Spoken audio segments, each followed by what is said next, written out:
A Modest Proposal is a satirical essay by the Anglo-Irish author Jonathan Swift, written in 1729.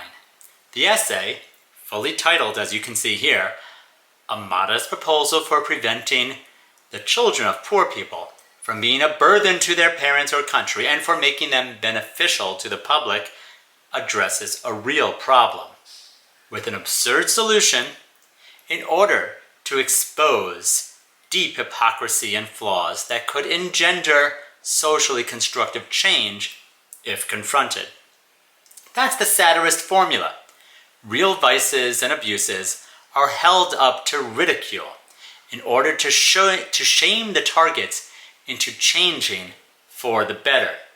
In Swift's form of satire, following the Juvenalian form, the more caustic and harsh strain of satire from Augustan Rome, the performance is particularly brilliant and effective.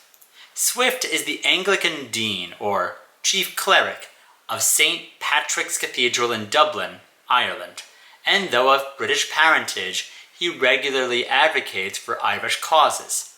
The problem he addresses is the dire economic situation in Ireland during the early 17th century, when exploitative British policies caused or exacerbated severe poverty and famine among the Irish. The absurd solution he proposes can be summarized in this key passage.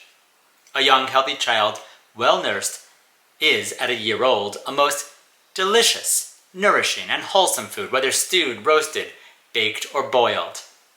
I make no doubt that it will equally serve in a fricassee or a ragout. The purpose is to trap the reader into feeling sympathy with the Irish and then hatred for the author. The author, whose clinical, pseudo-scientific analysis invites comparison with the political pamphlets of the period that, in Swift's view, offered similar reform proposals to myriad problems, yet these were equally ridiculous, however, offered in total earnestness.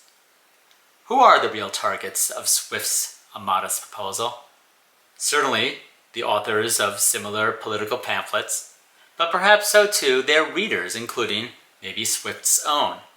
Swift is always pulling the wool over simple-minded, one-dimensional readers who fail to exercise wit and are impotent to impose reason over reality. This satirical mode is even more pervasive in Swift's masterpiece, Gulliver's Travels, written only 3 years earlier, in the same decade. Read the essay. Think about whom Swift is skewering in A Modest Proposal, how he develops the satire, and why it is so rhetorically effective. We'll pick up the discussion in our next lesson.